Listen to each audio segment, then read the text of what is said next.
자, 지금은 지식과 정보의 시대죠. 지식과 정보의 시대에 이 정보를 먼저 취득하고 정보를 선점하는 것이 성공을 위한 능력이 되었어요. 국가마다 국가의 이익을 위해서 활동하는 정보기관들도 있죠. 한국의 국정원, 미국의 CIA, 이스라엘의 모사드, 그런 정보기관들이 활동을 하고요. 정보와 부동산 정보 전쟁도 있고요. 그리고 사소하게는 자녀의 진학을 위한 이 부모들의 치열한 입시 경쟁, 그 정보까지 정말 지식과 정보를 놓고 벌이는 싸움이 가히 전쟁이라고 불러도 이상하지가 않을 정도예요. 그래서 아는 것이 힘이다, 그런 말이 있죠. 또 반면에 어떤 말이 있습니까? 아는 것이 힘이다, 반면에 모르는 것이 약이다. 자, 한쪽에서는 아는 것이 힘이다 그러고 한쪽에서는 모르는 것이 약이다 그러니까 어느 말이 맞는 말입니까? 뭐가 맞는 말이에요? 둘 다 맞는다면 어떤 말이 더 가치가 있는 말입니까? 어떤 말이 더 가치가 있어요? 자, 물론 중요하지 않다면 모르고 넘어가는 것이 쓸데없는 걱정과 근심을 덜어주고 또 필요 없이 힘과 시간을 낭비하지 않도록 해줄 수도 있겠지만, 그렇지만 근본적으로는 안다는 것이 더 큰 힘이 되는 것이 사실이겠죠. 왜냐하면 알아야 뭐든지 할 수가 있는 거잖아요. 심지어 나쁜 일도 알아야 할 수가 있어요. 도둑질도 잘 하는 사람이 할 수 있는 일입니다. 그래서 범죄 현장에서 바로 잡히는 그런 사람들 보면요, 되게 잘 알지도 못하면서 나쁜 짓 하는 사람들이 대부분이에요. 자, 나는 당신이 무슨 일을 하고 다니는지 다 알고 있다. 이 말 한마디가 큰 힘을 발휘할 수 있는 게 사실이죠. 자, 누군가가 나한테 와서 나는 너가 무슨 짓을 하고 다니는지 다 알아. 그러면 어떻겠습니까? 어떻겠어요? 괜히 찔리고 뭘 한다는 걸까? 막 불안해지죠. 그리고 내가 한 일을 하나하나 다 생각해보게 되잖아요. 자, 교회에서 목사가 성도에게 요즘에 장로님 가정이, 집사님 가정에 자꾸 마음이 가는데 혹시 집에 무슨 일 있습니까? 요즘 제가 기도할 때 권사님 가정이 자꾸 떠오르는데 혹시 집안에 무슨 일 있는 거 아니에요? 그러면 대개의 경우 어떤 일이 생길까요? 성도들이 목사님이 어떻게 하지? 역시 영적인 분이라 다르네. 그러면서 목사에 대한 더 큰 존경심을 가지게 되잖아요. 그런데 사실 어떤 집이든지 간에 한두 가지 크고 작은 걱정거리가 없는 집은 없어요. 그러니까 그냥 한번 던져본 말이고 또 상황과 우연히 맞아 떨어진 것일 수도 있는데, 그렇지만 목사가 자신들보다 더 많은 것을 아는 능력이 있다고 생각하는 것에서 이제 목사에 대한 신격화가 이루어지기 시작하는 거죠. 자, 무엇인가를 더 많이 안다는 것이 이렇게 권위와 힘을 가져다 주고요, 때로는 더 큰 이익을 취하기도 해줍니다. 정말 아는 것이 힘인 시대예요. 그렇지만 어떻게 알아야 됩니까? 정확하게 제대로 아는 것이 중요하고요, 그리고 어느 것이 더 중요한지 아는 것이 가장 중요해요. 자, 그렇다면 내가 아는 것이 얼마나 많고 또 제대로 알고 있는 것은 얼마나 될까요? 자, 지금은 한두 가지만 제대로 잘 알아도 전문가 대접을 받는 그런 시대죠. 자, 한두 가지만, 몇 가지만 제대로 잘 알아도 전문가 대접을 받는다는 것은 무엇을 의미하는 거겠어요? 사람들이 스스로 많이 아는 것으로 생각하지만 실제로는 한두 가지도 제대로 아는 사람이 별로 없다는 거잖아요. 그러니까 한두 가지만 제대로 잘 알아도 전문가 대접을 받게 되는 거죠. 자, 지금은 정보의 홍수 속에서 믿음과 신앙에 대한 다양한 정보도 넘쳐나고 있어요. 자, 그런데 인터넷 없이 살 수 없게 된 세상에서 이 검증되지 않은 수많은 주장과 의견이 난무하고 있고요. 걸러지지 않은 일방적 주장이라고 할지라도 내 귀에만 솔깃하면 그것을 진리로 믿는 그렇게 분별력 없는 성도들이 교회에서 양산되고 있습니다. 하나님을 믿고 예수님을 영접했다는 성도들이 과연 무엇을 알기나 하고 신앙생활하고 있는 것일까요? 만일 내가 제대로 알고 신앙생활하고 있다고 생각이 든다면 내가 하나님과 예수님과 교회에 대해서 정확하게 알고 있는 것이 무엇인가 한번 생각을 해보세요. 아무것도 제대로 아는 것이 없으면서 아는 척하고 혹은 정말 제대로 아는 것이 아무것도 없는데도 스스로는 많이 아는 것으로 착각하면서 우리가 교회를 다니고 있지는 않습니까? 자, 성경에서 진리를 찾지 않고 그냥 인터넷 공간에서 보고 들은 내용으로 머리를 채워놓고는 신앙과 믿음의 전문가로 행세하는 이 시대의 거짓 교사들이 넘쳐나고 있어요.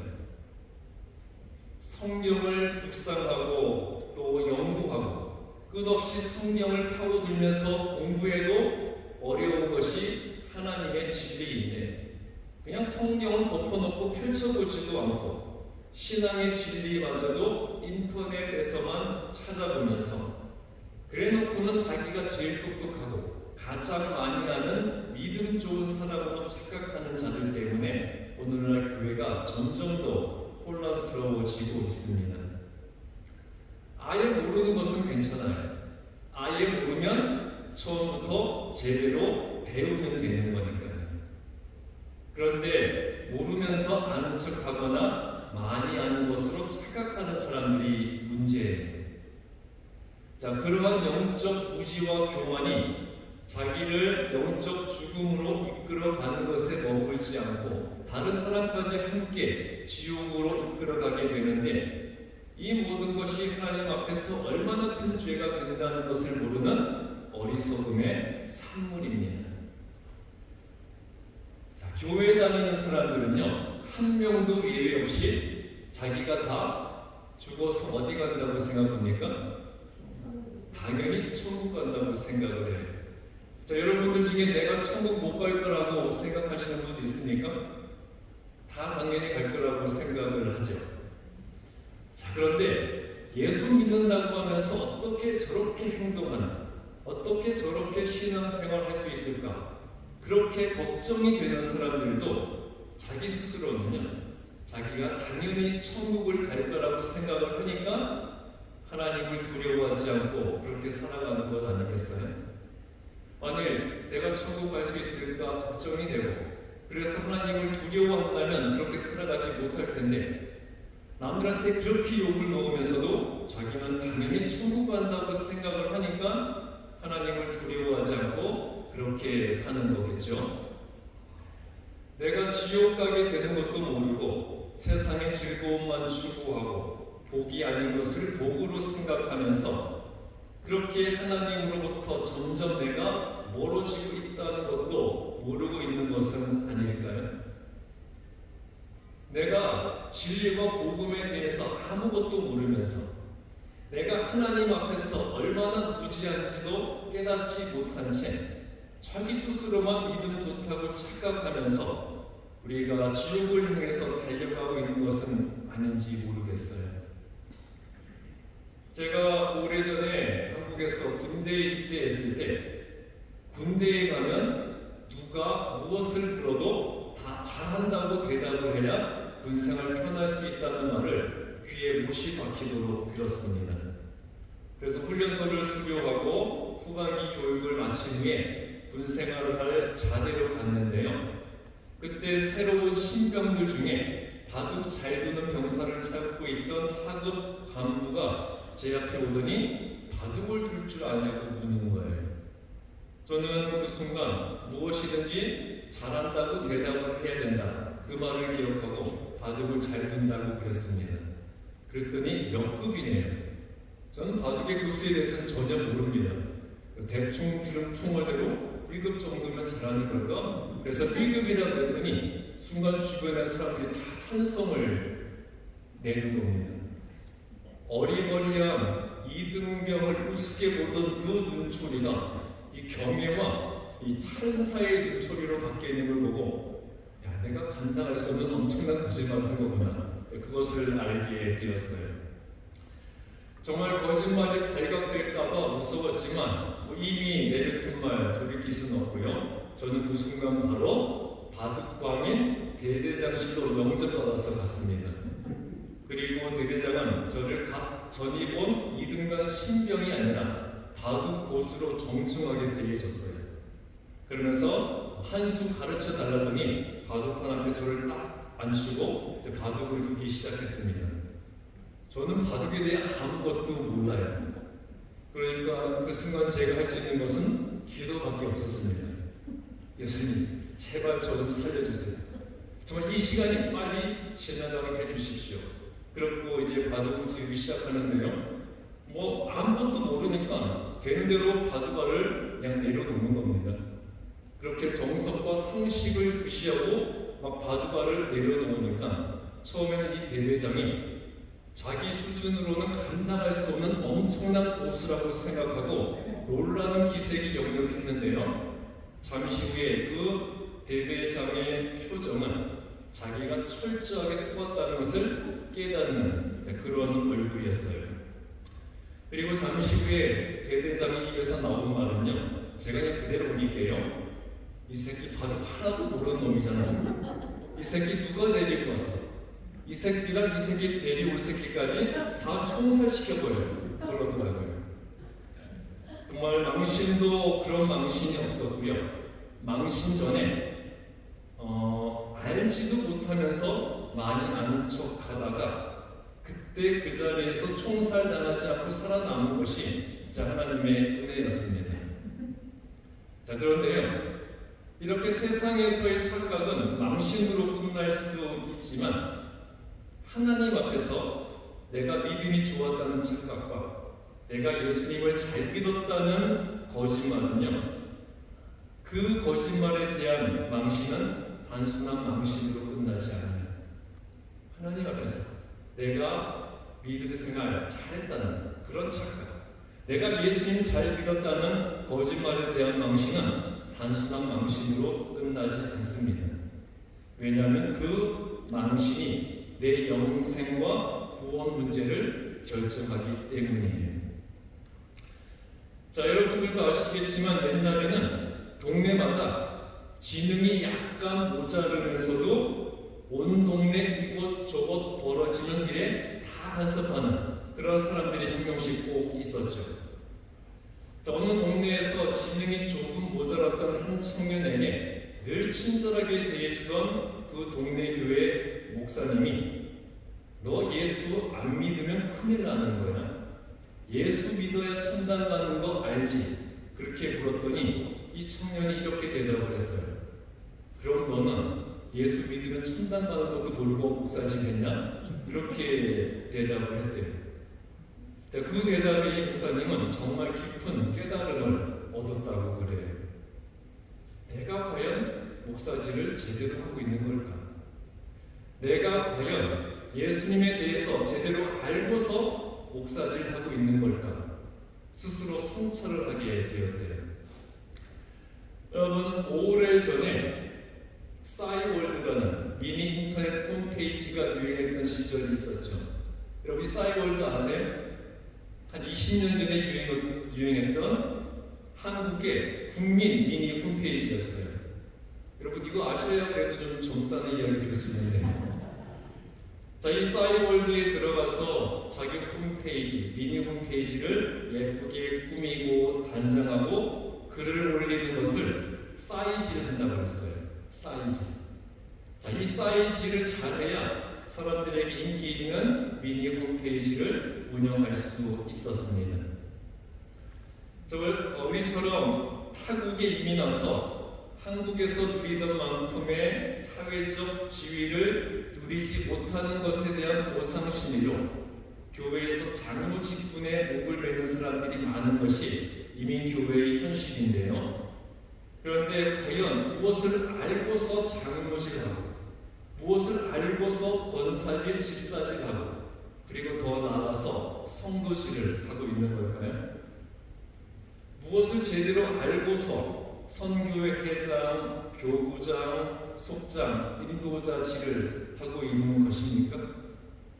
그리고 무엇을 알기나 하고서 우리가 속회직, 선교회직을 하고 있는 걸까요?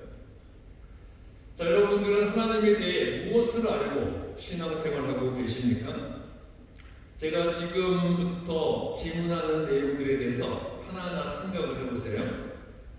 자, 여러분은 예수 믿는 자로서 천국의 소망을 아십니까?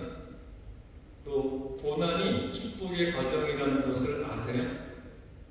원수까지 사랑하는 그 사랑이 하나님의 가장 큰 계명이라는 것 아십니까? 성경이 하나님의 계시이고 진리의 말씀이라는 것을 아세요? 그리고 섬길수록 높아진다는 섬김의 도를 아십니까? 자, 제가 지금까지 질문한 것 여러분 다 아세요? 다 아세요? 자, 다 아시는 것 같은데, 자, 다 안다면 알면서 왜 아는 대로 안 하는 걸까요? 알면서 아는 대로 안 하는 것, 그게 죄가 되는 거죠. 우리가 언젠가 하나님 앞에 서게 될 텐데 하나님 앞에서 내가 몰라서 못했습니다 그러면 변명거리나 되겠지만 알면서도 안 했다면 변명의 여지도 없는 거예요. 자, 오래전에 어느 유명 개그맨의 유행어 중에 이런 유행어가 있었어요. 기억하실 거예요. 지구를 떠나거라. 아시죠? 자, 김병조. 한국 전역의 센세이션을 일으켰던 그런 유행어였습니다. 지구를 떠나거라. 자, 하나님이 나에게 이렇게 말씀하실 수가 있어요. 나를 떠나거라. 여기를 떠나거라. 죽어서 하나님 앞에 섰는데 하나님께서 나에게 여기를 떠나거라. 그러면 우리가 갈 수 있는 곳은 어디밖에 없는 겁니까? 넌스탑 지옥행밖에 남아있는 것이 없어요. 자, 그렇다면 여러분 지옥에 대해서 알기는 하세요? 우리가 지옥의 무서움을 안다면, 지옥이 얼마나 고통스러운 곳인지 안다면 우리가 지금 이렇게 살아도 되는 걸까요? 내가 하나님을 믿는다면 내가 믿는 하나님에 대해서 알아야 돼요. 하나님을 알기만 하고 믿지 않는 것도 문제지만 하나님을 믿기만 하고 하나님에 대해서 잘 알지 못하는 것도 잘못된 거예요. 하나님에 대해 잘 모르는데, 잘 알지 못하는데 어떻게 그 하나님을 올바르게 섬길 수가 있겠습니까? 자, 하나님을 믿는다는 사람들이 자신들이 믿는 하나님에 대한 지식이 없으니까 수많은 이단들이 왕성하게 활동을 하는 거고요. 그리고 하나님이 아니라 자기 자신은 하나님의 위치에 올려놓는 사람을 신으로 섬기게 되는 거예요. 교회 다니는 많은 사람들이 여호와의 증인과 같은 이단과는 논쟁하기 싫다고 그래요. 그렇죠? 그래서 집으로 찾아오면 바로 문 닫아버리고 길거리에서 말을 걸면 대꾸도 안 하죠. 그런데 많은 경우에 그 이유가 이단과 논쟁할 가치가 없기 때문이 아니라 내가 성경에 대해서 아는 것이 없기 때문인 것이 사실이에요. 이단들은 성경을 펼쳐놓고요, 말씀을 인용하고 말씀을 해석하면서 논쟁을 하려고 하는데 나는 그 말씀에 대해 아는 것이 없으니까 피해버리는 경우가 대부분이라면 이게 정말 지나친 과장일까요? 우리가 세상 지식과 정보를 얻기 위해서는 그렇게 노력을 아끼지 않으면서 하나님을 알기 위해, 예수님을 알기 위해서, 구원의 진리를 깨닫기 위해, 복음을 전하는 방법을 알기 위해, 하나님의 뜻을 깨닫기 위해, 그리고 예수님의 마음을 알기 위해서는 과연 무엇을 얼마나 해보았을까요? 그냥 달마다 컴퓨터 앞에 앉아서 스마트폰만 들여다보면서 컴퓨터 클릭 몇 번으로, 스마트폰 화면 넘김 손가락질 몇 번으로 진리를 다 알게 되었다는 착각에서 벗어나야 돼요. 우리가 성경 앞으로 나아가야 합니다. 기도의 자리로 돌아가야 돼요. 덮어놓았던 성경을 펼치고 인터넷과 스마트폰 사용 시간을 좀 줄인 후에 줄인 시간만큼 성경 안으로 들어가십시오. 그리고 거의 포기하고 있었거나 아예 잊어버리고 있었던 기도의 시간을 회복하고 확보를 하세요. 우리가 성경 묵상 없이, 기도 없이 내가 하나님의 지혜와 예수님의 복음을 안다는 것만큼 새빨간 거짓말은 없습니다. 오늘 구약 본문 출애굽기 3장 13절부터 14절에서 모세는 불붙은 떨기나무 가운데 임하신 하나님을 만나게 되었습니다. 저 왼쪽에 있는 떨기나무가 실제 하나님이 임재하셨던 그 떨기나무로 지금 보존되고 있는 거죠. 호렙산에서 양을 치던 모세에게 하나님이 나타나셔서 모세를 애굽의 바로에게 보내서 이스라엘 민족을 애굽에서 인도해 내겠다고 하셨어요. 모세는 어려서부터 어머니에 의해서 하나님에 대한 교육을 철저하게 받았기 때문에 하나님을 창조주의자, 자신의 조상들을 선택하셔서 애굽에 정착하게 하시고 그곳에서 큰 민족을 이루게 하도록 하신 분이라는 것을 믿고 있었어요. 그런데 자신이 믿는 하나님이 자기 눈앞에 임재하셔서 말씀을 하시는데도 하나님이 자기를 왜 애굽의 바로와 이스라엘 백성들에게 보내시는지, 그리고 백성들에게 자기가 하나님을 누구라고 설명해 줘야 되는지 전혀 알지를 못했습니다. 그래서 하나님께서는 출애굽기 3장 14절에서 자신을 어떻게 알려주십니까? 자신을 스스로 믿는 자, I am who I am, 이렇게 알려주셨어요. 이렇게 하나님은 스스로 존재하시면서 이 세상 모든 만물을 창조하시고 다스리는 분이셨어요.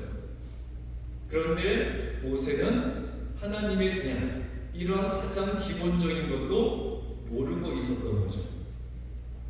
모세가 어떤 사람입니까? 이스라엘 백성 중에 가장 뛰어났던 모세가 이 정도였다면 다른 사람들은 생각해볼 그런 가치도 없겠죠. 이런 사람들이 하나님께 선택된 선민답게 훈련되기 위해서는 광야에서 40년 동안 고생하는 것이 당연한 수순이었어요. 오늘 신약 본문 누가복음 15장 11절부터 24절 말씀은 돌아온 탕자의 비유입니다. 부잣집 둘째 아들이 아버지의 간섭을 받지 않고 자기 마음대로 살고 싶어서 자기 목의 유산을 미리 받고 아버지로부터 최대한 멀리 떠나갔습니다. 여기서 고등학교 졸업하는 애들이 대학 갈 때 최대한 집에서 멀리 가려는 그런 심리와 비슷한 심리겠죠. 그렇게 먼 나라에 가서 허랑방탕하게 살다가 돈을 다 탕진했을 때 그 나라에 흉년이 들었고요. 이 아들은 결국 남의 돼지를 치면서 생계를 유지하려고 했지만, 그런데 돼지들이 먹는 주연열매조차도 제대로 얻어먹지 못할 정도로 비참한 처지로 전락을 하고 말았습니다. 여기서 알아야 할 중요한 핵심은요, 탕자의 문제점이에요. 탕자의 문제점, 즉 탕자가 고생한 이유입니다. 여러분, 탕자가 왜 비참한 신세로 전락해서 고생을 해야 했을까요? 왜 탕자가 비참한 신세로 전락해서 고생을 해야 했죠? 아버지를 대신했기 때문에? 아니면 허랑방탕하게 살았기 때문에? 물론 이러한 것들도 어느 정도 이유가 될 수는 있겠지만 본질적인 이유는 아니에요. 탕자가 고생한 본질적인 이유는 자신의 아버지가 어떤 사람인지에 대해서 몰랐기 때문이었습니다. 아버지 곁을 떠나 방탕하게 산 것보다 자신의 아버지가 어떤 사람이고 무엇을 원하고 어떻게 행동할지에 대한 지식이 없었기 때문에 탕자는 그렇게 비참하게 살아야 했어요. 재산이 다 떨어졌을 때 바로 아버지에게 돌아가기만 하면 됐었습니다. 그러면 아버지는 그를 용서해주고 다시 아들로 받아줄 아버지였지만 그거를 몰랐기 때문에 돼지를 치면서 돼지가 먹는 쥐염 열매도 먹지 못하고 고생을 했던 것이었어요. 자기 아버지는 아들을 진심으로 사랑했고요. 집으로 돌아오기만 하면 다 용서할 아버지였기 때문에 아들이 돌아오기만을 기다리고 있었고요. 돌아오면 다시 아들로 맞아줄 것이었지만 아들은 그것을 몰랐습니다. 아버지가 자기를 절대 용서하지 않을 것이고 자기는 결코 환영받지 못할 것이라고 생각했기 때문에 돼지우리에서 살면서 그 고생을 할 수밖에 없었어요. 그런데 결국 이 아들이 누가복음 15장 18절부터 19절에서 하나님과 아버지 앞에서 회개하게 되죠. 내가 일어나 아버지께 가서 이르기를 아버지여 내가 하늘과 아버지께 죄를 지었사오니 지금부터는 아버지의 아들이라 일컬음을 감당하지 못하겠나이다. 나를 품꾼의 하나로 보소서 하리라. 그렇게 말을 했습니다. 드디어 회개를 했어요. 이 둘째 아들이 회개한 것은 잘한 거죠. 그러나 여전히 자기 아버지에 대해서는 잘 모르고 있습니다. 자기 아버지는 아들을 품꾼으로 사용할 사람이 아니었어요. 아들은 집에 돌아와서야 아버지가 항상 자기가 돌아오기만을 기다리고 있었고 자신이 돌아오기만 하면 아들로서의 모든 지위를 회복시켜 주시고 큰 잔치를 베풀어 주시는 분이라는 것을 알게 되었어요. 즉 이 아들은 왜 고생한 겁니까? 자신의 아버지에 대한 지식이 없었기 때문에 비참한 신세로 살면서 괴로움을 겪어야 했습니다. 여러분 잘 보세요. 자기를 위해서 모든 것을 다 해줄 수 있는 아버지가 있는데도 그것도 모르고 아버지로부터 멀리 떨어져서 그 개고생하고 있는 탕자의 모습을 볼 때 나에게 모든 것을 다 해줄 수 있는 하늘 아버지가 계신데도 그것도 모르고 그 아버지로부터 멀리 떨어져서 혼자서 생고생하고 있는 우리의 모습이 보이지 않습니까? 자, 모든 사람에게 복음을 전하고 그들을 예수님의 제자로 만들라고 하셨던 예수님의 지상명령은요, 우리가 그리스도인으로서 무엇을 위해 어떻게 신앙생활을 해야 하는지를 분명하게 알려주는 말씀이에요. 여러분, 우리가 우리의 신앙이 예배 드리는 것으로 끝나서는 안 돼요. 그것은 예수 믿는 것이 아니라 그냥 교회에 다니는 행위일 뿐입니다. 그거는 신앙이 아니라 그냥 종교 행사예요. 그리스도인으로서 예수님의 제자가 된 자는 예수님의 지상명령에 따라서 내가 예비하는 예수님을 모든 사람에게 전해야 돼요. 자, 그렇다면 어떻게 전할 겁니까? 자, 무엇을 전할 겁니까? 내가 전해야 하는 하나님과 예수님에 대해서 제대로 알기 위해서 우리는 공부해야 돼요. 내가 알지 못하는 하나님을 다른 사람에게 전할 수는 없는 거잖아요. 그런데도 하나님과 예수님에 대해서 공부하지 않는 그리스도인이 너무 많습니다. 세상의 것들을 위해서는 얼마나 열심히, 얼마나 많이 공부를 합니까? 학교에 들어가기 위해서, 승진하고 취업하기 위해서, 자격증을 취득하기 위해서, 또 재테크를 잘하기 위해서는 열심히 공부하지만 하나님을 알기 위해서, 그리고 예수님의 뜻과 진리를 깨닫기 위해서는 공부를 안 해도 너무 안 합니다. 성경 읽기, 말씀 묵상, 성경 연구, 그리고 성경 공부, 설교 경청 등등 이렇게 하나님의 뜻과 예수님의 가르침을 알기 위해서 최선을 다해 노력하셔야 돼요. 어느 교회 주일학교에서 이제 성경 공부 시간에 주일학교 교사가 한 아이에게 누가 여리고성을 무너뜨렸지 물어봤더니 이 아이가 자기가 안 그랬다고 대답했습니다. 그러니까 이런 아이의 신앙 상태에 놀란 교사가 예배가 끝난 후에 그 아이의 부모를 찾아가서 그 이야기를 해줬더니 이 부모는 우리 아이는 절대 거짓말하는 아이가 아닙니다. 우리 아이가 안 했다고 하면 안 한 것이 맞습니다. 그렇게 정색하고 대답을 했대요. 거의 절망적 마음으로 이 교사는 마지막으로 주일학교 교장인 장로님을 찾아가서 모든 것을 다 이야기했습니다. 그랬더니 이 장로님이 교사를 위로하면서 자비로운 표정으로 이렇게 대답을 했어요. 선생님, 너무 걱정하지 마세요. 여기로서 끝까지 거 얼마나 합니까? 새로 하나 지워버립시다. 그랬대요. 오래전에 제가 전도사 시절에 주일학교 수련회를 가는데 교사가 부족해서 제 친구 중에 초등학교 때까지는 교회를 다녔던 친구 하나를 수련회 교사로 데리고 갔어요. 약간 불안은 했지만 그래도 초등학교 때까지는 교회를 다녔으니까 주일학교 수련회 교사 정도는 하겠지. 그러고 데리고 갔는데요. 그 친구가 예수님이 누구의 아들이냐는 어느 아이의 질문에 예수님이 베드로의 아들이라고 대답을 했습니다. 그 친구를 데리고 온 저까지 개망신을 당했던 그런 적이 있었습니다. 자, 그런데 실제로 많은 성도들이 성경 말씀에 대해서 너무 무지한 것이 사실이에요. 우리가 그런 수준으로 어떻게 하나님을 전할 수가 있겠습니까? 자, 여러분, 하나님에 대해 정확하게 알고 내가 믿는 예수님을 제대로 알면서 신앙생활하는 그러한 그리스도인이 되십시오. 교회가 무엇인지 알고 하나님이 어떤 분인지 알아서 그 아버지의 뜻대로 섬기고 순종하여 하나님 아버지의 뜻을 이루어 나가는 거룩한 사명 감당하는 그리스도인이 되시고 예수님의 제자가 되시기를 주님의 이름으로 축복합니다. 기도하겠습니다.